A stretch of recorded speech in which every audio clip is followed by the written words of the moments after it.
Hola, yo soy Horacio Pérez y esto es Investigando la Investigación, un podcast donde investigamos cómo investigan los investigadores, tanto en la academia, industria, independientes. Todo ello mediante entrevistas y debates abiertos, técnicas y estrategias para mejorar todas las partes del proceso investigador y, no menos importante, opiniones abiertas que espero llamen tu curiosidad y te hagan también reflexionar.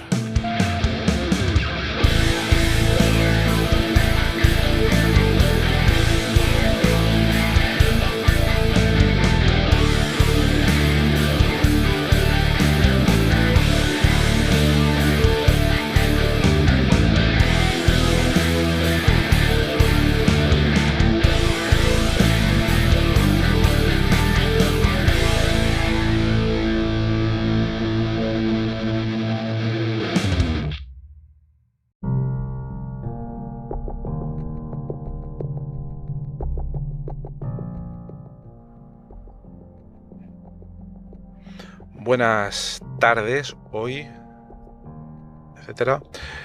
Hoy vamos a tener un episodio un poco de reflexión sobre el tema de exploración de ideas difusas o contextos difusos. ¿De acuerdo?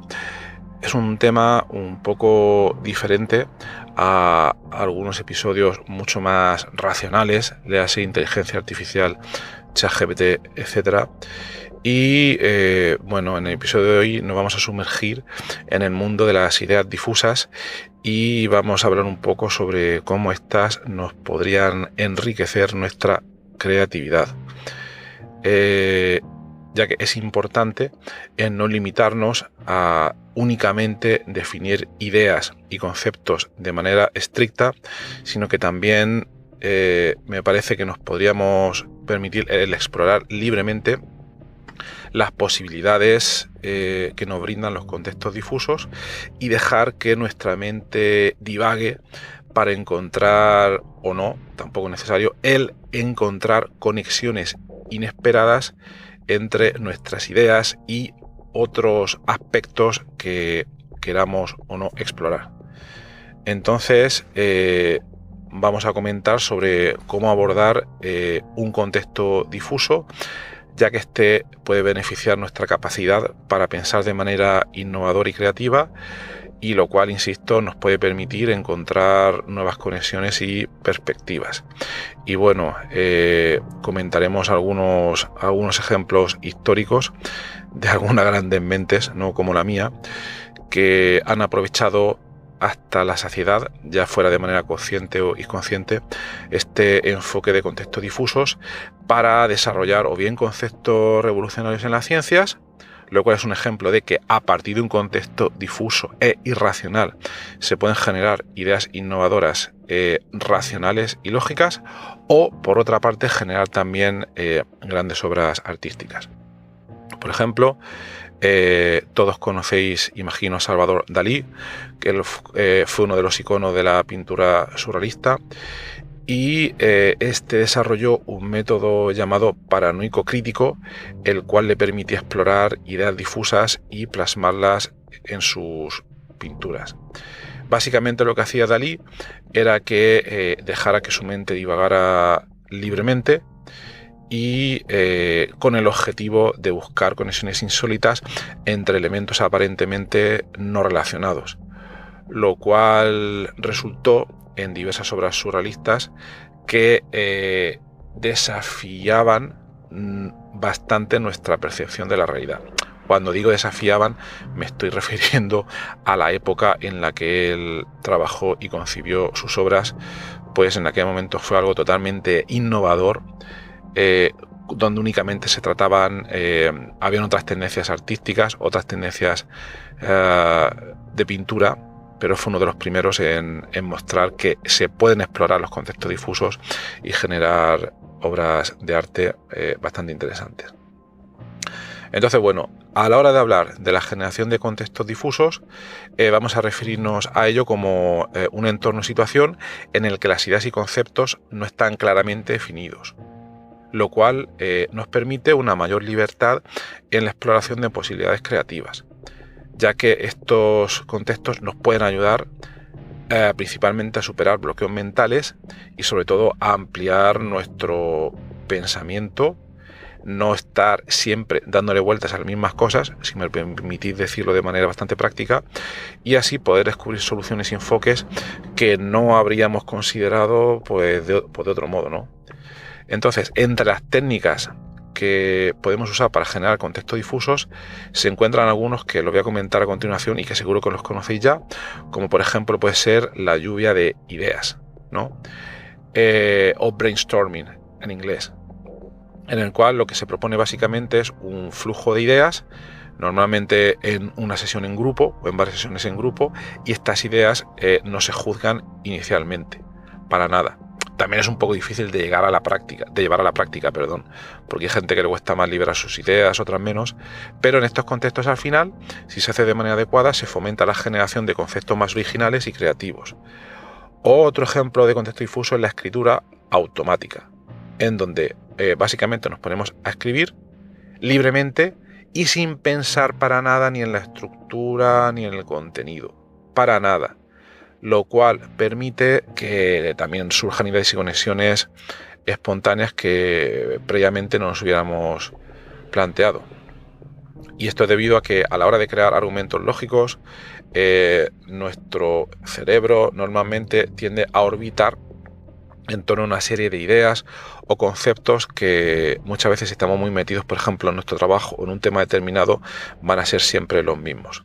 Entonces esto nos permitiría a todo salir un poco de esos bucles que a veces pueden ser permanentes. Luego también tenemos la meditación. La práctica de la meditación, cuando se hace de manera adecuada y con cierta frecuencia, también nos puede permitir acceder a un estado mental más relajado y receptivo, lo cual facilita la propia introspección y la apertura a nuevas perspectivas de pensamiento. Yo he intentado en diversas épocas practicar la meditación, me cuesta muchísimo, la verdad. Algunas veces he conseguido tener cierta persistencia, estoy hablando de 2 o 3 meses, pero luego me ha costado mucho seguir y tampoco he querido forzarme y lo he dejado. No sé, si queréis compartir ideas sobre este tema, es bastante interesante. Hablo un poco desde la poca práctica que tengo y también desde la lejanía al no haber podido ser un poco más constante. Bueno, también creo que tenemos que considerar que estos contextos difusos pueden desbloquear nuevas perspectivas en el proceso creativo, insisto, ya que no nos limitamos a ideas preconcebidas, ¿vale? Porque la base es explorar libremente ideas, ¿vale? Con los 3 métodos que hemos comentado anteriormente, que son conocidos: brainstorming, escritura automática y meditación, lo cual al final nos puede permitir transformar la visión que tenemos del mundo e incluso plantearnos a veces incluso nuevos desafíos en torno a esas ideas, ¿no? Un ejemplo claro podría ser el conocido Albert Einstein, el cual fue o es uno de los científicos más importantes de la historia, el cual concibió la teoría de la relatividad después de tener un sueño en el que vislumbró de alguna manera que viajaba dentro o encima, no sé explicar bien, de un rayo de luz.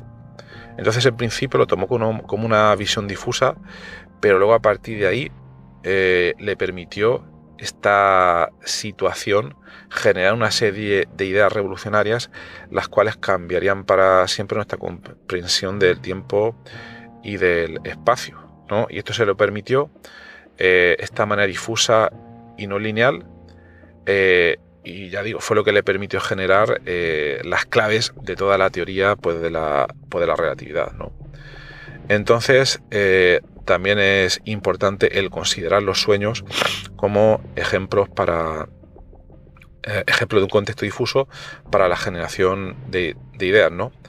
Está bien claro que es un contexto difuso no tan controlable como los anteriores que hemos comentado anteriormente, pero también pueden ser muy útiles si los tenemos en cuenta, ¿no? Ya que pueden ser los sueños experiencias ricas tanto en simbolismo como en generación de imágenes difusas, ¿no?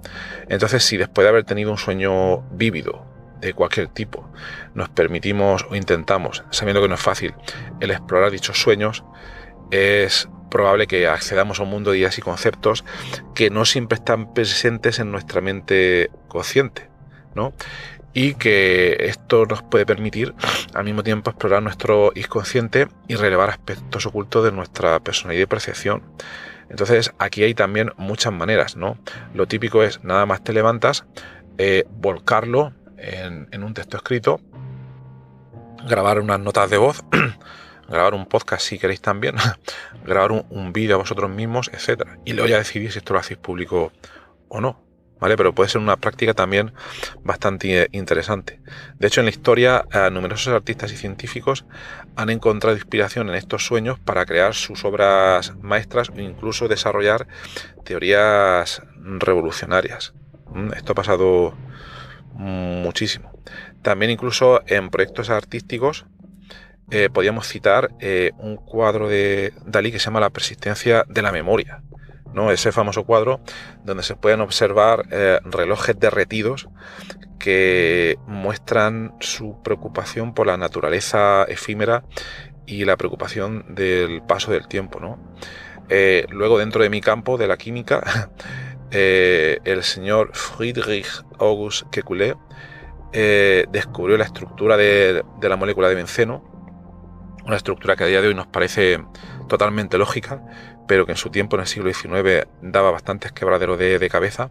Habían unos datos experimentales, no sabían cómo ajustarlos a la posible estructura real de la molécula. Y bueno, en un sueño este señor vio una serpiente que se mordía la cola, y eso, no me voy a meter en los detalles químicos por hoy, eso le permitió sugerir la estructura circular del benceno, uno de los descubrimientos más importantes en su tiempo de la química orgánica, ¿no? Luego también, nutriéndome de varios ejemplos que he recolectado, podríamos hablar de la escritora Mary Shelley, conocida por la historia de Frankenstein, la cual también se basó en un sueño que tuvo, un sueño bastante intenso, en el que un científico daba vida a una criatura aterradora, ¿no? Entonces, este sueño difuso, que creo que no conviene decir sueño difuso, ¿no? Porque todos los sueños yo creo que en realidad son contextos difusos en todos los casos, ¿no? Pero este sueño de Mary Shelley fue el germen de Frankenstein, una de las novelas más importantes e influyentes de la literatura científica, y que además, esto supongo que lo desarrollaría luego a continuación, no le vino dentro del sueño, pero fue el sueño el germen, y esa yo creo que es la parte importante.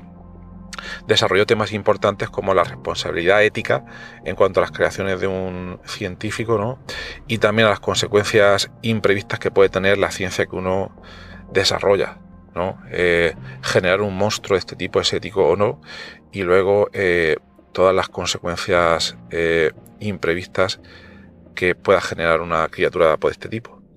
También está otro ejemplo de este tipo, el músico y compositor Sergei Prokofiev, no sé si lo he dicho bien, probablemente no, el cual tiene una melodía bastante famosa, Pedro y el Lobo, que también comenta que le llegó pues a partir de un sueño, ¿no? Y bueno, hemos comentado un poco, hemos empezado comentando desde contextos difusos, pero quizás con una estructura más racional, como puede ser la lluvia de ideas, que está preparado de alguna manera, la escritura automática, también podemos decir que está un poco preparado, el ponerse con la poesía también está preparado, pero también podríamos mencionar, no lo hemos dicho hasta ahora, que la poesía se podía ver como un contexto también difuso y de exploración de ideas difusas, ¿no? Porque aquí ya de partida nos ponemos con una estructura que no tiene un orden o una finalidad aparente y no tiene por qué tenerla, ¿no? Es un contexto, yo diría que totalmente difuso por excelencia, y que podemos decidir cuando nos ponemos en ese contexto, ya que la poesía es una forma artística, ¿no?, que se puede prestar muy bien a la generación y exploración de ideas difusas, porque ahí tenemos el uso de metáforas, simbolismos, el lenguaje poético, y ya el propio poeta puede decidir o no, a veces tampoco es que lo pueda decidir, ¿no?, qué es lo que quiere o intenta expresar con todo ese lenguaje simbólico, ¿no? Pero de ahí por recabar que la ambigüedad ahí presente nos puede incitar a descubrir múltiples capas de significado que tengamos un poco pues en ese contexto, ¿no? Ya que la metáfora y el simbolismo, al intentar evocar imágenes y conceptos abstractos, a los poetas les puede permitir transmitir pues las esencias de esas ideas o emociones sin tener que definirlas pues de una manera totalmente estricta o literal, ¿no? Y al mismo tiempo eso podría mostrar relaciones entre palabras y conceptos que de una manera más lógica o racional es muy difícil, o a veces yo diría que incluso imposible mostrar, ¿no? Otro caso de poeta y de obra relacionada es T.S. Eliot, con su obra La Tierra Balda, donde intenta reflejar un poco la desolación pues, del caos moderno, ¿no? En donde el autor, mediante lenguaje y forma poética, intenta mostrar conceptos muy complejos para explicar su propia visión del mundo, ¿no? Luego también podríamos comentar, cuando hablamos de poesía parece que siempre vamos un poco a la poesía occidental, que es lo que tenemos más cerca, ¿no?